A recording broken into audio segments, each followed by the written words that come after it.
Hello, greetings. Sorry, my voice is faint. I'm Zahra Jawad again, ex-Shia True Seeker. 1 and 2 channels I have on YouTube. Okay, continuing with this Pakistan and its filthy, dirty, lecherous, evil legacy. So through this case, this is now part 4. Welcome if you are interested in this. A warm welcome if you are truth seekers, researchers, and going deep into contemplations and getting insights. Like I got an insight through this case of a deceased late Aklim Akhtar, General's Rani. She was General Yahya Khan's Rani, Queen. When I think he was the president or the general of the military, Pakistani military army. Okay, so I found out certain things. It dawned on me that the Quran ayat Surah Nur 33 can be interpreted in such ways. So taking this Pakistani case and now concentrating on the Islamic Prophet Muhammad and Allah's laws and punishments, not more on the punishments, but more on the witnesses and all this, I realized, did Prophet Muhammad legitimize prostitution, slave girls? Like we have mutta now, even in the modern world, like some years ago, many years ago in the 80s, I found out there's mutta, temporary marriages in Shia Islam. And why is that now? You can find out the reasons why it still goes on in modern times for the people who travel, men who travel, married men. And they cannot be with their wives for any reason. Okay, so this, and they can have temporary marriages because 1, 2, 3, I don't know how many. You can ask a Shia alim online. You can question the Sayyid Ali Sistani website if he is your marja, or even if he is not your marja, you can question him. You can send this email to him from his website. You can find on Google search. Oh, so sorry, excuse me. I have all this, right, impediments and all. I've been correcting myself how to put the question properly, how to complete my words, sentences, and how to say it. My last video, I was just re-listened to it and correcting myself. And in this video also, practice does not make me perfect because I have this thing, health issues and all. Okay, so case. Now, did I say this? So I'm going to take this. I've taken this Pakistani case of Yahya Khan and Aklim Akhtar, and then kind of had an insight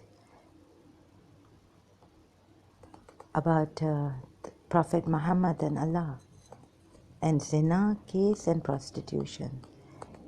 This helps my case of Surah Nur ayat 33, that he legitimized prostitution. What Hatun, I heard, was saying in one of her videos or through someone else also, when there was a tragedy against her in the Speaker's Corner in London. So they were saying how she has endured and courageously kept going on telling the truth about Islam, actually against Islam, and that she was an ex-Muslim. So she even says, like narratives, holes in the Quran, God knows what it is. The way she says it, I don't know this modern language. Sorry, I haven't learned it. And What else is there? She speaks about how Prophet Muhammad, this Mutta thing, the Shia thing, that is there in the Quran and in the Sunni Hadiths, but in the Sunni Hadiths we're told Umar bin Khattab said no, he cancelled this. This Mutta, temporary marriages of the slave girls, captives of the war. From the other side, the Muslims used to practice, and Prophet Muhammad himself used to practice and allow this. So on one hand, this, you just give me a minute, I'm so exasperated, exhausted. Just a minute, just taking a like not pausing here, but just taking a few minutes to gather myself and a little bit of my energy that I need. Okay. So then, where was I? I've gone in a reverie. So I searched for this ayat that I said I would come back again to tell you if I found it or not, and I didn't find indecent acts. Okay, so I didn't find the ayat the way I had read it long time ago in my Shia Quran about when you pass by indecency, pass by indignity, or first say peace and indignity, like that. So now sorry, you'll have to forgive my impediments and not being able to say this properly, but I feel it is important as I remember how to say things. So I do a video, I start a video on it, and I don't want to pause it because the last time I paused it, I left it in the middle of the introduction and then made a new one today. Yesterday, I think, when I left it, I just left it. So I didn't edit or, start with that where I left it off. I started a new video, so I won't just pause forever here for the next day, postponing it for the next day. So as I remember, I'll keep coming here. Now, the ayat, okay, I did not find the indecent acts, but here, let me just read this, how the Quran can be misinterpreted and all that. And yeah, another point is, thank God I remembered, that people can say, no, all these akhtar, and if they've taken it from Islam, or they've taken the Surah Nur ayat 33, if they have, although they do not say they have, I have linked it, but there are people who say that the Muslims have been on a daily basis or something like this, now and then, misinterpreted Islam, and they have not really taken, the Shia say, the Sunnis have taken it from the Umayyad sides, that's why they've missed all that, what we have, and what the Shia, what the Sunnis say is that the Shias have missed this, they haven't answered these questions, maybe they have missed it. So the Sunni Muslims are also, but they would like to, they are confused, but they don't say that they are confused. They put the whole blame on the Shias, right? This is the way this thing is going on. They will not tell you, the Muslims, that they are confused or anything. They will say, no, we know. And perhaps even they think they know their religion. They know the religion of Muhammad. They know, and the Shia say, no, they do not know Muhammad, neither the religion of Muhammad. No, they don't even recognize the grandson being butchered like that. And so this thing goes on, right?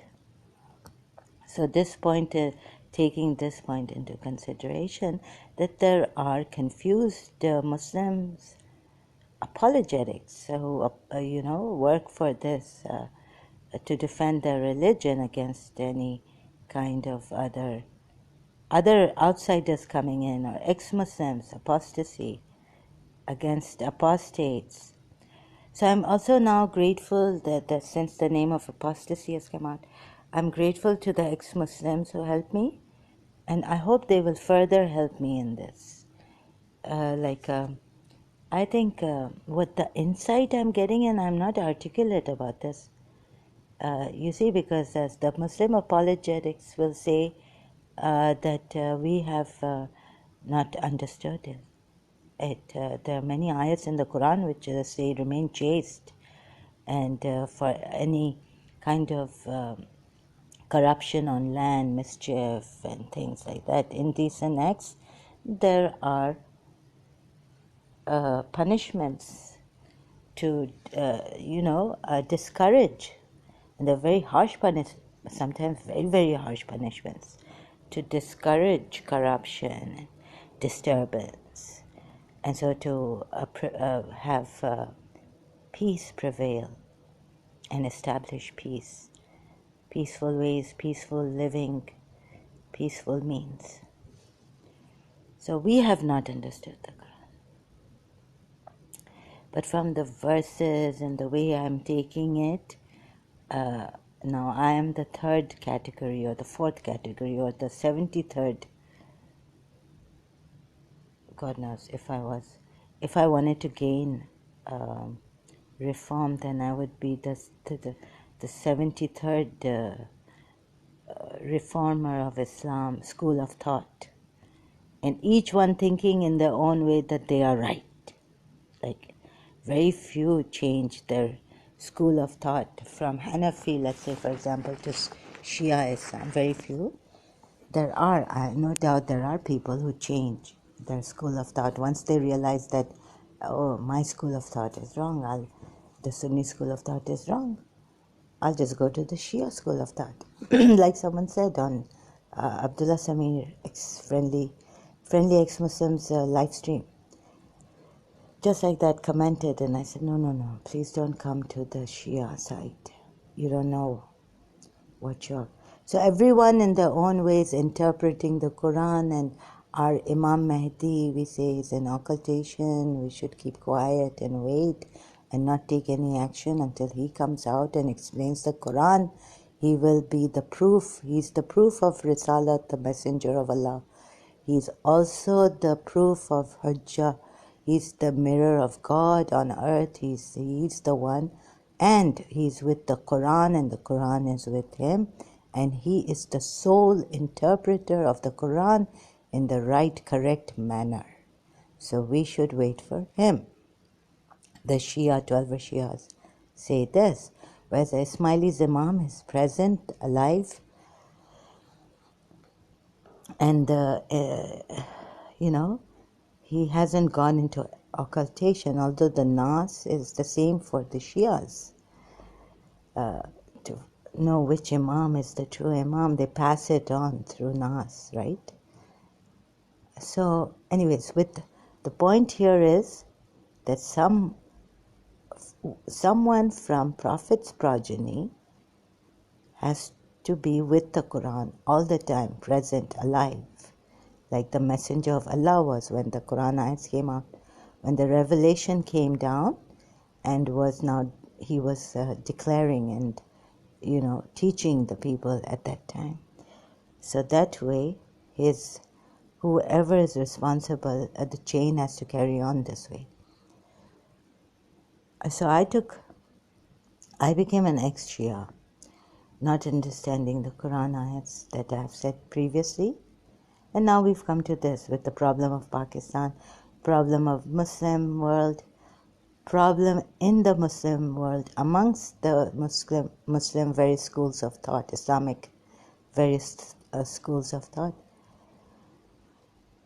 They just cannot accept each other. Some of them hate others and the practices and don't agree with the hatred, with a lot of repulsion and enmity, that they are giving a bad name to Islam and all this. So in this case, where do I stand now? I'm an apostate, but if I was a reformer like Imam Tawhidi, and so famous, Iranian and the Arab world, or not so much as the Arab world, as I see the Iranian after him. or maybe Iraqis too, that he's the spy of the Jews, and even my Shia religious sites have things against him, against Imam Tawhidi. Okay, so where now, how to show you my insight, and how would you see it that when I'm saying that Prophet Muhammad was the biggest pimp? Today I realized this. I mean, I realized it some days ago while I was doing Surah Nur Ayat 33 and all this. And there's someone talking about the witnesses, like even Abdullah Samir, these ex-Muslims, they are helping out. Abdullah Samir, very sincere, I feel it in my heart. So, witness, where's the 4 witnesses? I mean, how can you find? In my last video, I was not able to say this. I was too overwhelmed. I was like, you won't. No, it's not that you won't do adultery or fornication. It's that you will not be caught in doing adultery and fornication if the criteria, which the criteria is as proof for this, 4 witnesses given in the Quran. Ayats. Who will do it? And then I found this book on Imam Ali saying that hardly Imam Ali took the initiative to exercise this punishment for zina. They were so kind and considerate. Rasulullah with him. Imam Ali with Rasulullah, and then thereafter, like they always gave so much chances. Like no, I don't think you were you did this adultery. And so in one way we say this. So, but what the truth could be is that 4 witnesses for adultery fail. And then Pakistan, worst case is like whichever Islamic world applies zina punishments and proof and punishment to what? Rape cases or sexual assault cases. And rape worst. Like, who will come up with 4 witnesses? 2 witnesses, it is difficult in rape cases. Or even 1. So, unless there's a gang rape and the gang goes against each other, gang members, and there also, if it's a gang rape and it just falls short of 4 witnesses, if even 4 of them, or maybe 5 of them, so if 4 go against this one and say, we witnessed that we raped, and so the 5, then it will succeed. And very rare cases, this is like, no one will do this. Even if they go against each other, they will not say that we raped, because then the punishment is really terrible. So, what a joke, the serious, wicked joke on us played by Prophet Muhammad, practiced in Islamic countries. Some Islamic countries, if they find out that you then have to marry, the rapist has to marry you. My goodness. That's outrageous. So, how to explain this? I don't know. Like, for instance, apostasy, the United Nations Declaration have said that, don't punish a right. Everyone has the right to freedom of religion and this. So, henceforth, the right to leave their religion if they don't find it truthful.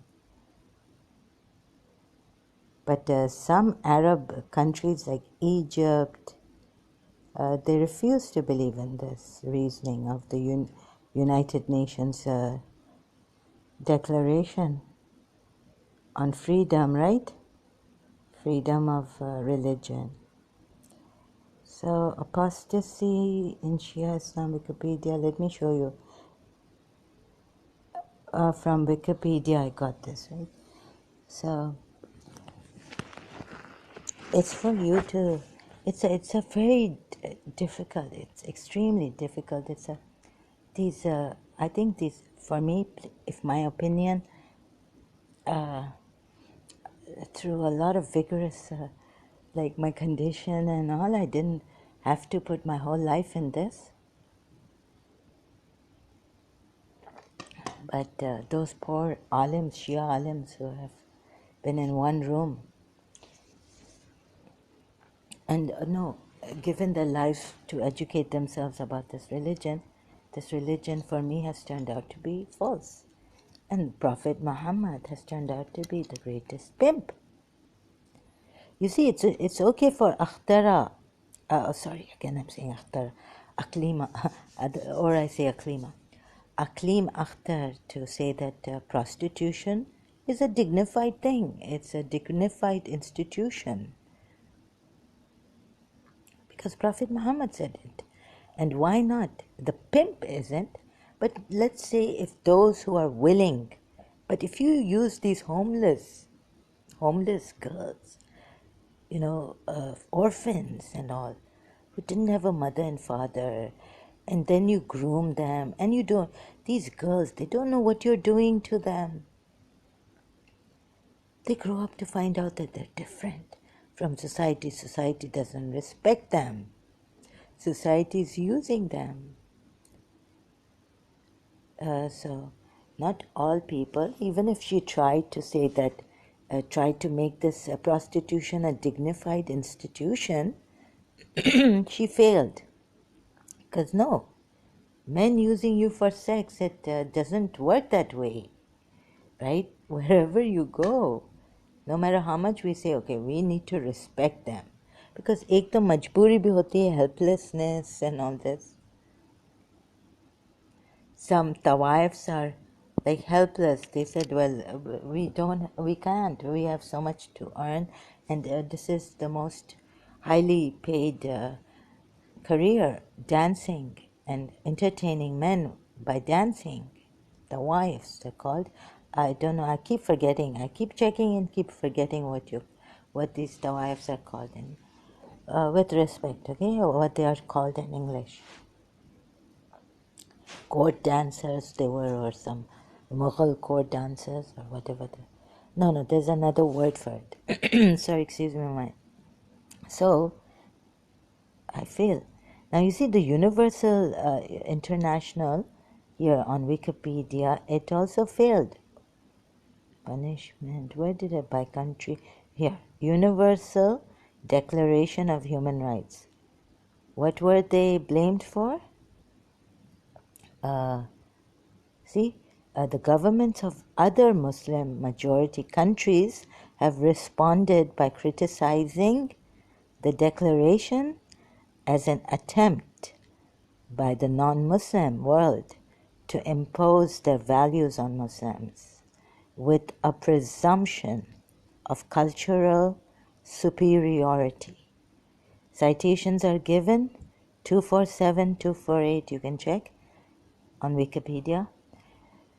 And by issuing the Cairo Declaration on Human Rights in Islam, a joint declaration of the member states of the Organization of the Islamic Conference, made in 1990 in Cairo, Egypt.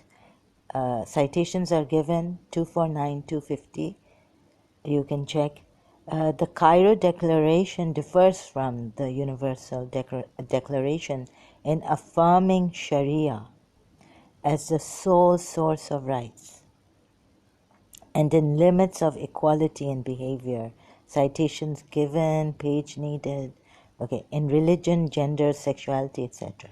In Islamic scholars such as Muhammad Rashid Rida or Rashid Rida in Tafsir al-Minar argue that the freedom to apostatize is different from freedom of religion on the grounds that apostasy from Islam infringes on the freedom of others and the respect due the religion of Islamic states.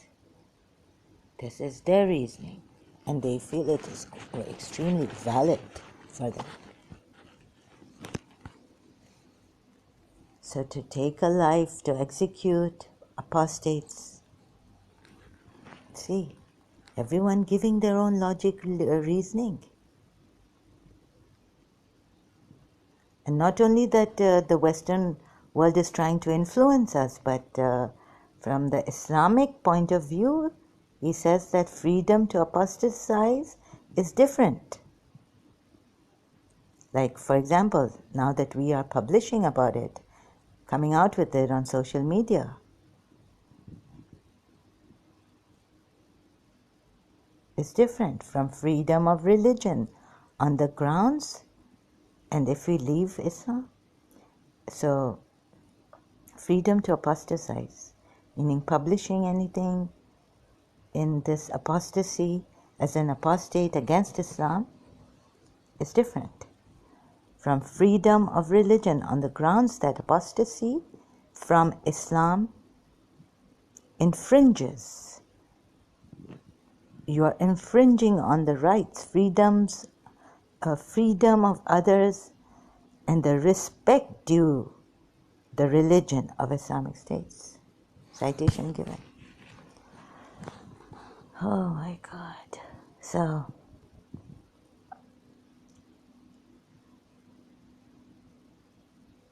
actually, in other words, we are disrespecting Islam. And Islam requires that you don't disrespect Islam. You don't question it, you don't publish anything, your doubts or anything about any ayat in the Quran, you don't publish it. You keep it to yourself. So this is their way of thinking now. And if I tell you that Muhammad was the greatest pimp of his time, you will want to blow me up and then my ashes also you will take and want to do something terrible to it. My pieces of blown apart flesh, limbs, head,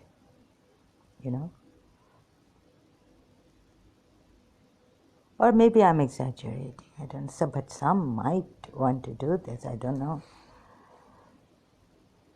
But respecting a religion, see, now I have my reason that I can give you, but who's going to listen to my reason?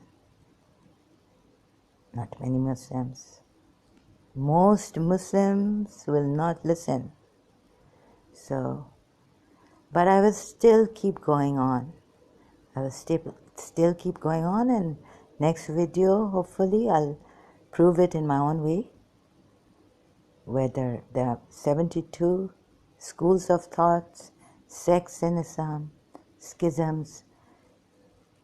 I'm not trying to create more confusion in these schools or add to more schools of thought in Islam because I'm out of Islam. So let's see. I'll do my best. I'll do what I can to prove my way. Please leave Islam. And why you should leave Islam and why you should apostatize against Islam publicly. Thank you so much. I'll continue by piecemeal. As you know, my energy is now very, very drained. I need rest to take care of myself. Thank you so much. I'll continue later.